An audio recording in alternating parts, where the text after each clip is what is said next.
We turn now to the engine fire on an American Airlines flight from Colorado Springs to Dallas. The flight reporting engine trouble.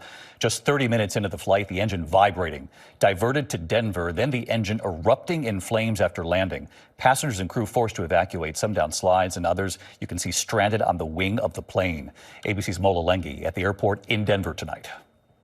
Tonight, this terrifying scene on the tarmac. An American Airlines jet catching fire after diverting to Denver. Black smoke pouring into the air. A dozen injured. Flames and smoke visible from inside the cabin. The Boeing 737 was traveling from Colorado Springs to Dallas-Fort Worth yesterday afternoon when, 30 minutes into the flight, the crew reported engine vibrations. We just have a high engine vibration, so we are cruising slower than normal for American 10,006. The engine catching fire at the gate, forcing 178 passengers and crew to evacuate. Oh my gosh. Some seen on the wing of the plane, others escaping down a slide. 12 passengers taken to the hospital with minor injuries. Burn marks later seen on the fuselage. This was a situation involving a mechanical malfunction of the engine in flight that did not really erupt into flames until it got on the ground. Fortunately, the crew did exactly the right thing and got the airplane on the ground as rapidly as possible. Well, David, in a statement, American Airlines thanking their crew and first responders for their quick actions here at Denver Airport. They say everyone has been released from the hospital, and tonight, the FAA and NTSB are investigating the incident, David. Well, they're so lucky they got that plane on the ground before that happened. Mola, thank you. There is news in the search for the 20-year-old Pittsburgh college student who vanished on spring break in the Dominican Republic. Tonight, the last person believed to see her alive. In the interview transcript here, in which he describes saving her in the ocean, making it to shore, and what he says is the last thing he then remembers. Ariel Reshef in the Dominican Republic again tonight.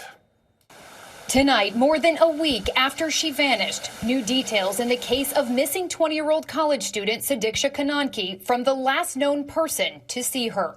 According to a transcript obtained by ABC News, 22-year-old Joshua Reeby, who is not considered a suspect, told officials here in the Dominican Republic he and Kananki had just met that night and stayed behind together on the beach after a night of drinking with their friends. Reeby allegedly told investigators they were kissing in the ocean and were slammed by a large wave, adding they both struggled in the water and he tried to save her. I was holding her under my arm and swimming. It was hard. I was a pool lifeguard, not the ocean. He said he got her to shore and last saw her walking at an angle in knee-deep water. According to the transcript, Reeby telling officials, I asked her if she was okay. I didn't hear her response because I began to vomit with all the seawater I had swallowed. After vomiting, I looked around and I didn't see anyone. Then saying he passed out on the beach and awoke thinking she had gone inside. Hotel cameras capturing him returning to his room later that morning. Dominican authorities say this is not a criminal investigation. Reeby interviewed as a witness. Police sources have told ABC News from the beginning they believe Kananki drowned. But still, the painstaking search goes on, and they aren't ruling anything out. And David, the Reeby family issuing a statement tonight saying he is dismayed by Sadiksha's disappearance and they want to continue to contribute to the search effort, but they also want their son to be allowed to return back to the United States from the Dominican Republic, where they say he's been detained in his hotel room under police surveillance.